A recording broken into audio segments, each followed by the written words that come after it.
Okay, we've all figured out at this point that they're trying to drive out Democratic voters out of state so that they can do the whole constitutional convention thing, and then they can just, fascism.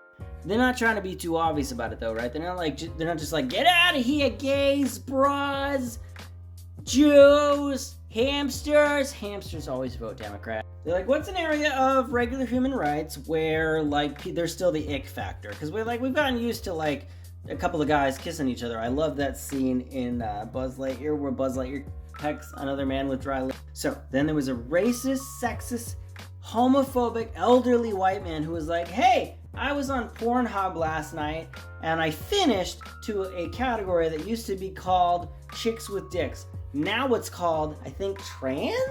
And they're like, Ted Cruz. That is genius. So holy shit, if they've been going full steam ahead, banning books in them that have trans issues, and then closeted gay, Christian, homophobic people are like, I ain't no queer, so ban them. And then they sneak in books with Rosa Parks in there, and then we're like, well, there's books about Rosa Parks, and they're like, I ain't no queer. So then we're fighting about that, and then okay, well here's the real point of this video. I'm seeing a lot of middle ground videos right now, and that would be great, middle ground. But the problem is, people think we're talking about middle ground between Republicans and Democrats, but there are so many Republican loyals within the Democrat Party right now.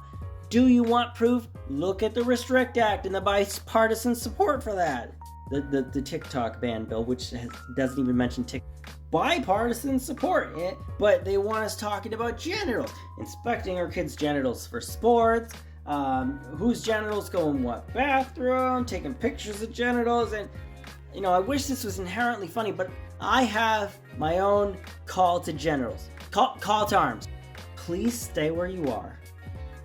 Pay attention to who's running for office, and if you can't vote for anybody who's going to preserve democracy, and that includes Democrats, then run for office. Run for whatever. You got a lot of friends who support human rights, run for an office. I'm running for my local comptroller. I control a computer because we're fucked, and I wish this was funny, but the truth is it was never funny. People listen to funny people, so call to arms. Funny people with a lot of followers, people who genuinely care about people.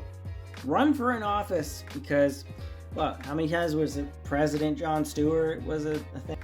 For you Gen Z people, Jon Stewart was, never mind, fuck it.